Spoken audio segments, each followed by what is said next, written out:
Retomando, né, o nosso assunto, que vai ser a aula nossa sobre o nosso artigo científico, vou dar uma colaboração aqui para vocês de tudo que é que nós vamos encontrar de estrutural dentro desse trabalho. Nós vamos entender as citações, né, os sistemas de chamada. O que é isso? Né? Que as palavras elas precisam estar interligadas com o sistema numérico, que são as paginação, o sistema do autor e data, que são obrigatórios, né, com termo sumário, como por exemplo o ano de publicação daquela citação ou o ano de publicação daquele livro. A gente precisa ter atenção a esses detalhes técnicos, porque eles são cobrados na hora da avaliação, né?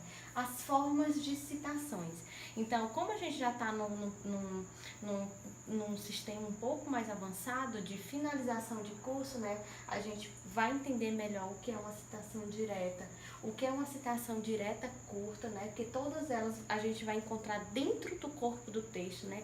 Alinhadinho à complementação dos textos.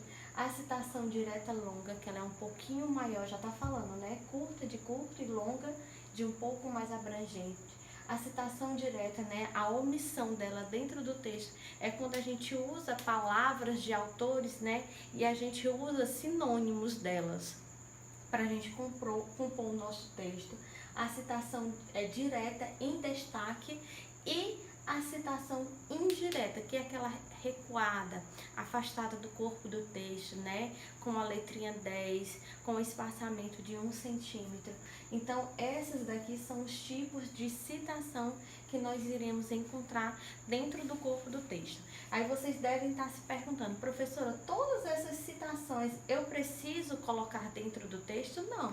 Você pode usar a citação direta, né? Direta curta, que ela dá no corpo do seu trabalho, ela dá um significado maior, ela ressalva que você leu bastante, que você estudou bastante.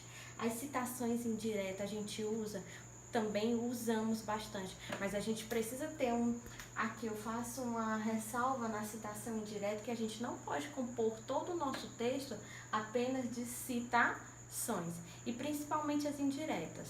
Por quê? Porque o aluno tem mania, às vezes, de compor o texto, né, de estar falando, escrevendo a sua literatura, e ele escreve menos de um parágrafo. Professor, o que é menos de um parágrafo? Menos de 8 linhas, né, digitadas, e já coloca uma citação. Aí ele novamente faz outro pequeno parágrafo e já coloca outra situação indireta. Isso popularmente a gente chama-se de quê? Encher linguiça. Então, vai ficar um texto bonito? Não. Não vai ficar um texto bonito, não vai ficar um texto atraente, não vai ficar um texto significativo e não vai ficar um texto coerente e coeso, tudo bem?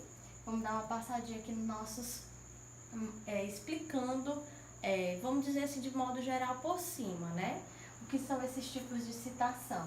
A informal verbal, porque a gente precisa estar atento a esses tipos, ao verbo, porque nós vamos escrever na terceira pessoa do singular. Eu vou escrever no meu texto, eu acho isso, eu concordo com isso, não. Nós precisamos ter atenção ao verbo, né? Ao verbo que eu vou colocar. Então, pode ser o verbo, ele está destacado na terceira pessoa, como por exemplo, cogita-se, implanta-se, complementa-se. Esses são os tipos de verbo que a gente vai usar, né? Então, a indicação dos autores na citação. Também precisa estar atento a esses autores. Por que, professora, que eu preciso estar atento? Porque eu não posso usar citações muito antigas, né? Eu preciso usar citações pelo menos de 2010 para cá, para 2020. Por quê? Porque todo o tempo nós estamos passando por um processo de reciclagem. Também posso usar a citação de trabalho de 2 autores, isso é bastante comum nos artigos. A citação de trabalho de 3 autores, que esse tipo de citação, eles são construídos em livros, né, em livros que são construídos por mais de um autor. A citação de trabalho de mais de 3 autores. Agora eu faço uma ressalva.